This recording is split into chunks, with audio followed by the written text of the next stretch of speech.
મહેમદાવાદના સણસોલીમાં યુવકની હત્યા મામલે પોલીસે ગણતરીના સમયમાં જ હત્યારાની ધરપકડ કરી છે. મહેમદાવાદના સણસોલીમાં શરદ પૂનમની રાત્રે ગરબા રમવા બાબતે થયેલી બોલાચાલીમાં એક યુવકની હત્યા કરી દેવામાં આવી.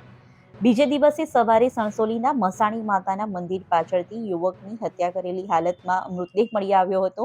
ઘટનાની જાણ થતાં પોલીસનો કાફલો સ્થળ પર દોડી આવ્યો હતો અને મૃતદેહનો કબજો મેળવી તેને પોસ્ટમોર્ટમ અર્થે ખસેડવામાં આવ્યો હતો, જ્યાં યુવકની તીક્ષ્ણ હથિયારો વડે હત્યા કરવામાં આવી હોવાનું સામે આવ્યું હતું. જે બાદ ખેડા એલસીબી, એસઓજી અને મહેમદાવાદ પોલીસની ટીમ આ હત્યાનો ભેદ ઉકેલવામાં લાગી ગઈ હતી.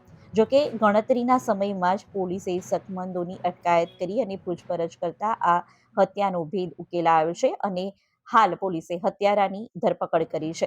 હત્યારા કિશન ઉર્ફે અજય ડાભી અને સણસોલીના સંદીપ ઉર્ફે સચિન વચ્ચે શરદ પૂનમની રાત્રે ગરબા રમવા દરમિયાન બોલાચાલી થઈ હતી, જેને લઈ આ બોલાચાલી હત્યામાં પરિણમી હતી.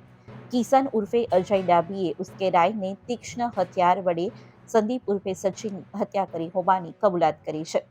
હાલ સમગ્ર મામલે પોલીસે કિશન ઉર્ફે અજય ડાભીની અટકાયત કરી તેની વિરુદ્ધ વધુ કાર્યવાહી હાથ ધરી છે.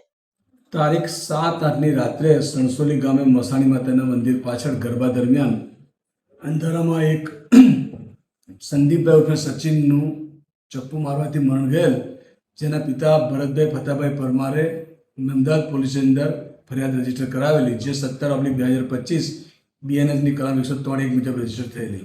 આ કામે શકદારોને પોલીસને લાવવામાં આવેલા અને પૂછપરછ કરવામાં આવેલી અને હ્યુમન ઇન્ટેલિજન્સથી અને શકદારોની પૂછપરછ દરમિયાન જે કિશન ઉર્ફે અજય હસમુખ ડાભી મહેમદાવાદનો તો તેની સાથે ઝઘડો થયેલો, તેનેથી ચપ્પો મારીને 2 ઘા કરી અને મરણ જનાર સંદીપનું મોત નિપજાયેલું હોય તેને અટક કરવામાં આવેલ છે અને ગુનો વપરાયેલ હથિયાર ચપ્પુને પણ કબજે લેવામાં આવેલ છે.